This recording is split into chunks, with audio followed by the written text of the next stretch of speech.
Well, hello, traders and investors. I'm L.A. Little, and this is your daily NeoTA wrap, where we take a look at these markets and we do it from a neoclassical perspective. Each time we're asking ourselves one question: what happened today? What does it tell us about the coming ones? I do this show 4 times a week, every Monday through Thursday. I broadcast it at or before 10 o'clock Eastern Time. It's archived on YouTube and under the channel L.A. Little. If you haven't subscribed, reach up in the right-hand corner, hit the subscription button. Free, easy, keep you up to date with what's going on. And there is a lot going on. And if you haven't been watching it, you need to start watching it because this market is getting quite interesting. If we start with the indexes, all the indexes down today. 1.5 was the worst on the Russell, down to about 0.9% on the NDX. You look overseas, down in Asia, down in Europe, oil rocked 4% down, breaks out, breaks new lows. Gold breaks multiple swing point highs on a breakout to the top side. The dollar actually ends lower, and bonds surge.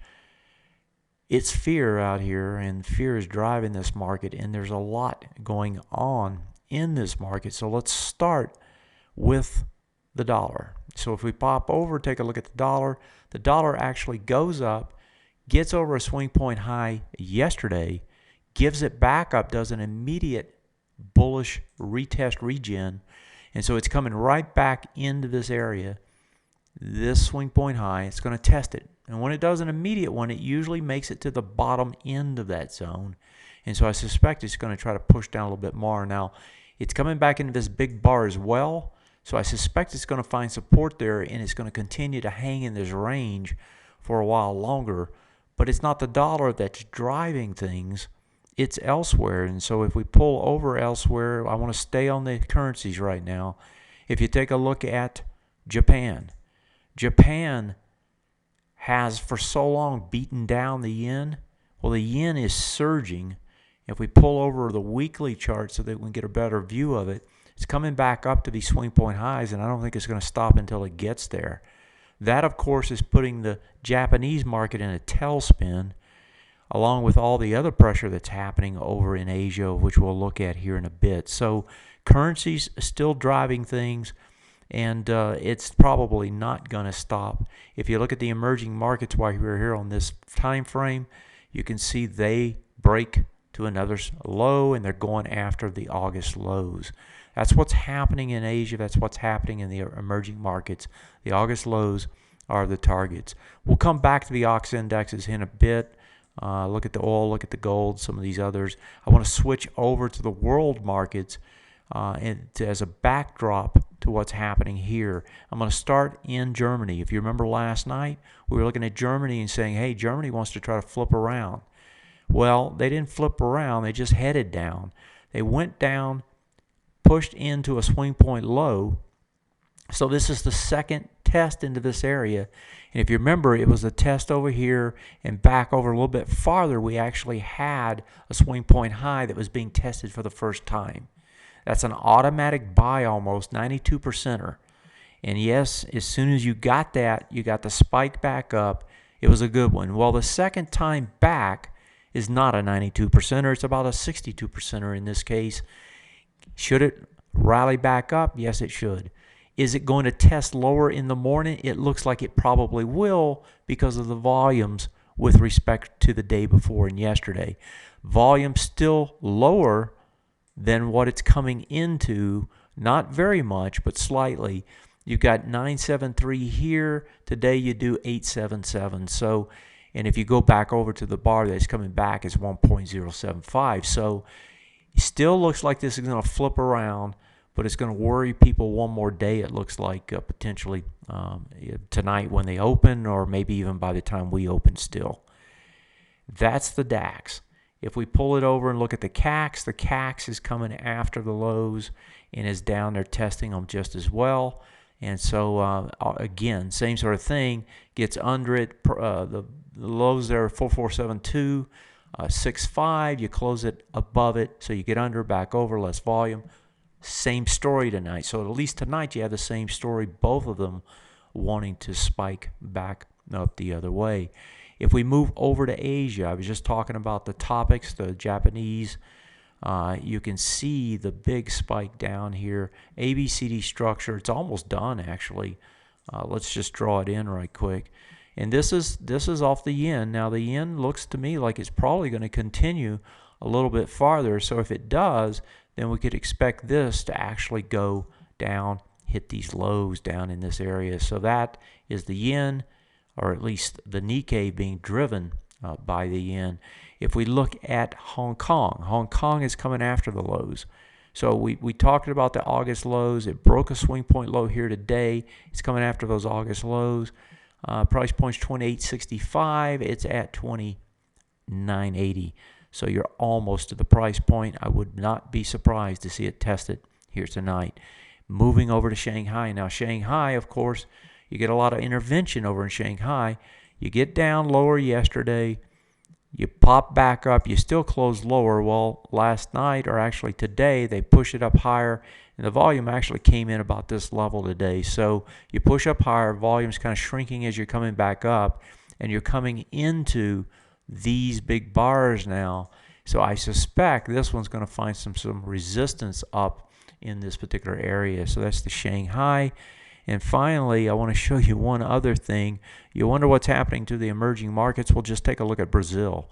This is on a slide to nowhere, breaks all the swing point lows, including the August low. That's why the EEM is setting new lows as well. Moving over to our markets. If we come to our markets and look at what's happening here, not good news at all. And I'll show you why as we get the screen up. We'll start with the S&P 500.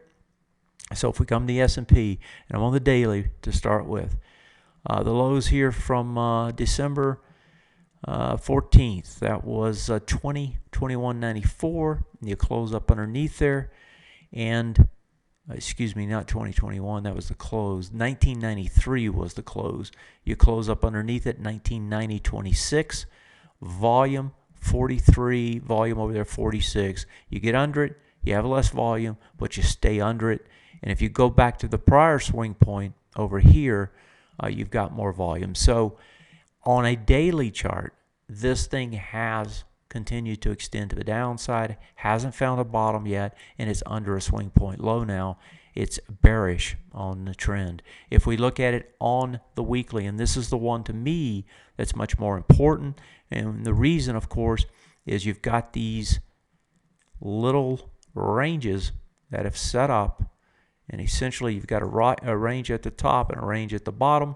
And what is it doing? It's testing into that range now. It's actually there in terms of the price point. And so as we come into that range, right, this is the lower of the two. If you can't get back out of there by the end of the week, and if you stay into this big bar, right, by the end of the week, you're going to try to grind lower. So this is a big test the next 2 days to see if this thing can turn around and close up here somewhere, right, instead of where it is.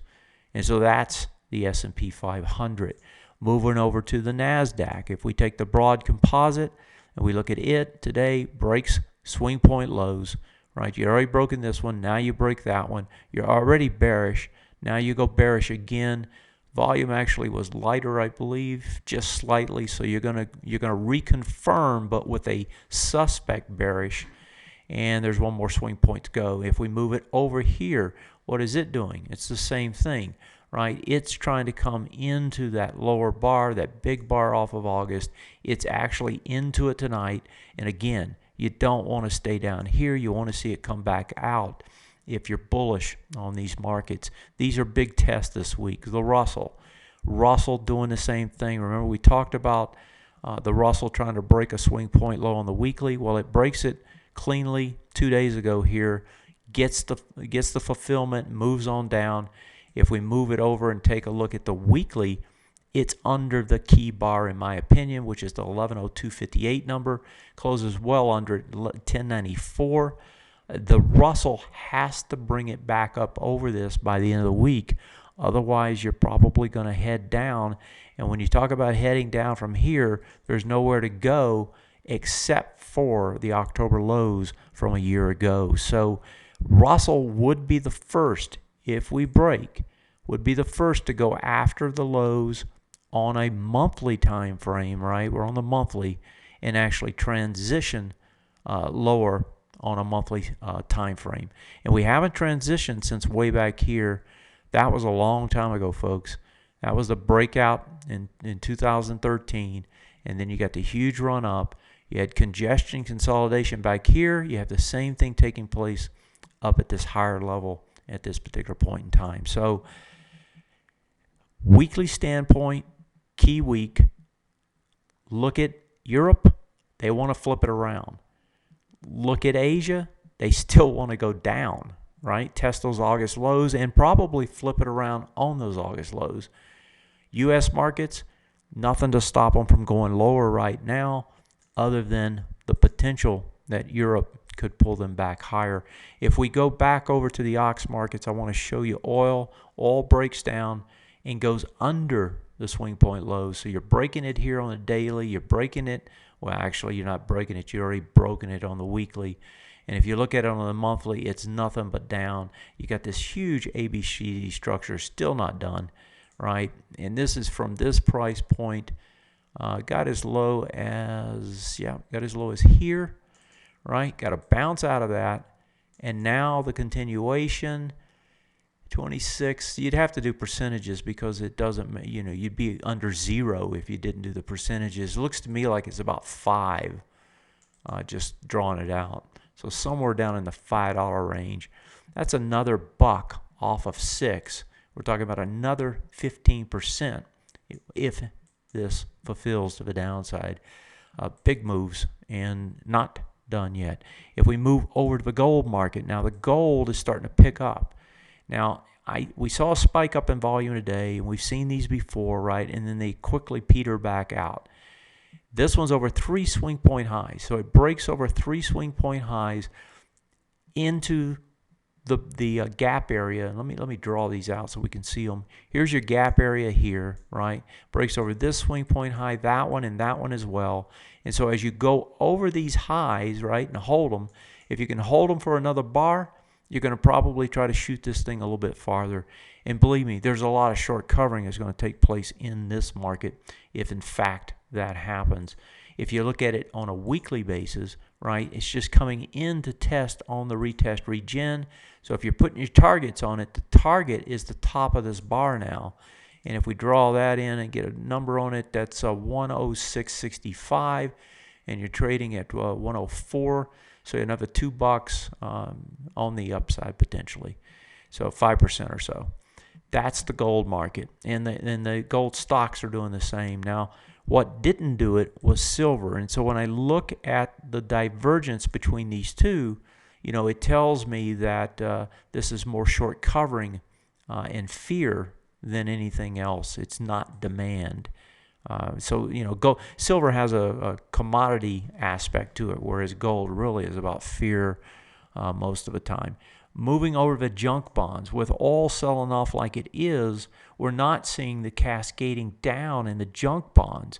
So even though we're getting a lot of fear coming into these markets, it's not showing up as a result of the junk bonds selling off, which is kind of an interesting take because so much of the last move down in oil was about the junk bonds and defaults. Well, you're not seeing an escalation in default risk, at least not yet in these markets. Finally, if I come back to here, I want to get you to come take a look at us, come to the Get Started, take a look at this price point. We're coming in at $19 on a monthly, $175 on a yearly. That's less than $15 a month. All these services, you really should check us out. Let me go back and finish up here now. Where are we going to go tomorrow? Well, tomorrow we've got a little bit more news, and actually there's a lot of news today we could talk about, the Fed notes and so forth. My take on those notes, they're not going to raise but 1 or 2 times this year at most, and it's probably going to come in the latter part of the year if that happens. As far as what happens tomorrow, looks to me like Germany finally is going to get a turn along with the French market. That's going to give them some sort of a bounce. That's going to turn our markets and bounce us as well. I don't know that we can get all that far. Let me pull up our markets one more time, because now you've got to come back up and you've got to do retest regens on the back side on the way back up. So let's just use the S&P as a way of looking at that. So you came back into this, right, or you'll have to come back into this now, which is a bearish retest regen. And I said we shouldn't be able to go up that far. The reason I'm saying that is you got this swing point low as well. And so my guess is somewhere in that range, which means that, you know, if you can get over this area right in here to start with, then you can push it back up to that 20, let's get the top of this one, 2022, 2023 roughly. We're sitting at 23 points below that. That's the S&P 500. That would be, you know, what is that, a 1% move to the upside? That's not huge. It's 1.5. But yeah, I mean, that looks doable. Unemployment numbers on Friday. I suspect you're going to see these markets try to bounce tomorrow. How far, how fast do they get a follow through on the next day? It's not clear to me, but you know, it does look clear to me that we will get some sort of bounce out of here. We saw a short covering right at the end of the day, but short covering doesn't mean anything. It just means some people are getting out of the way and booking their profits, right? You need some real people that want to buy something, and right now we don't have any signs of that yet. So tomorrow, if we get it, it probably will be more short covering to start with. And actually, you know, rallies start many times with short covering, so we'll have to see how it develops. Folks, that's it for tonight. Thanks for joining me. I've got my bias to the north. We'll see how far we get. Have a great one. Take care, and I'll see you tomorrow. Good night.